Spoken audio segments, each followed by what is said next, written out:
Wow.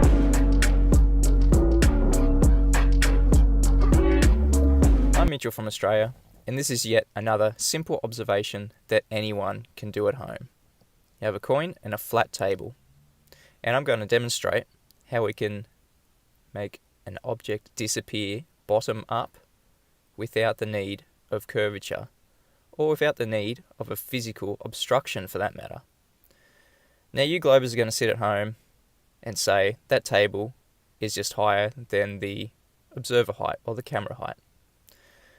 Now let's get that sorted quick smart. When we zoom in, we increase the focal length and increase the angular resolution. And we can resolve that coin in its entirety. As you can see, the bottom of the coin shining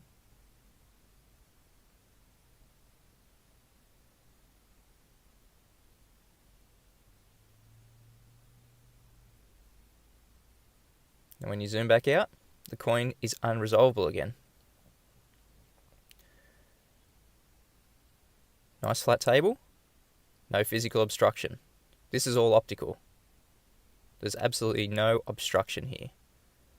This is due to angular resolution. The angle from the observer to the coin was far too small to resolve the coin. Now when I lay it down, we can still see the coin flat on the table. No problem. And you can still see some table underneath the coin. But when you zoom out, the angular resolution is way too small to resolve that coin. Nothing to do with physical obstruction, and the table definitely isn't curving.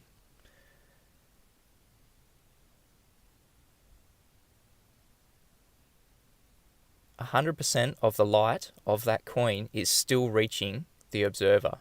The only thing that is creating this optical illusion of something disappearing bottom up is the angle to which you are viewing the object. As you can see, the entire coin is resolved. And when you zoom out, decreasing the focal length, it's unresolved. Now, if this was a ship out in the water, all you globers would assert that it is Earth curve creating this bottom-up disappearance. But as I've just shown, angular resolution is a thing.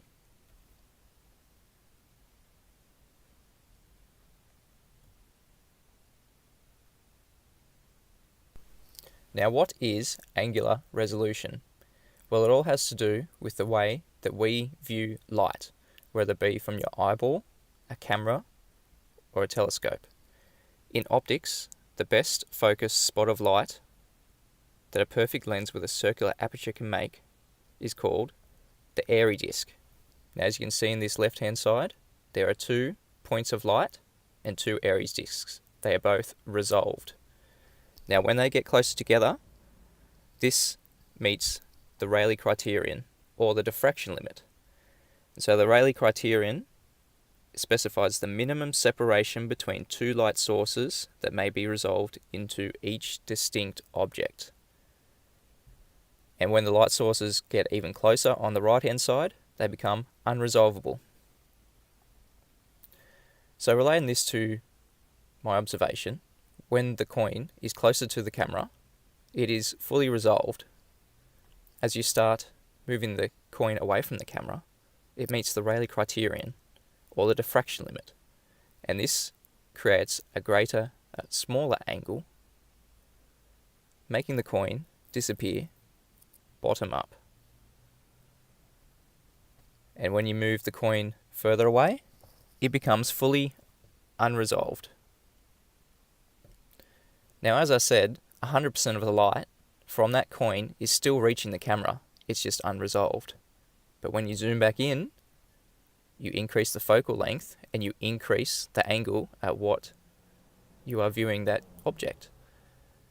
Now, when you zoom in enough, it will meet the Rayleigh criterion, where you can see the two distinct objects again, the coin and the table. And when you get past that diffraction limit, you can fully resolve the object. Now this has all to do with the angle that you are viewing an object. Now that we know about angular resolution and the diffraction limit, let's add some distance. This pole is about 3 foot off the water, and I'm going to put my camera on top of it. This is a common observation by most people with a zoom camera of seeing a boat disappearing bottom up. But as you can see, it's definitely not going to be due to Earth curvature, as the horizon is still far in the distance. Now this is a good example of angular size. When you zoom out, it reduces the focal length, and the angular size gets so small that it reaches the diffraction limit. When you zoom back in, increasing the focal length, the angular size increases and you can resolve it again. But as you can also see, angular resolution of the image has also changed. And the horizon is still far in the background.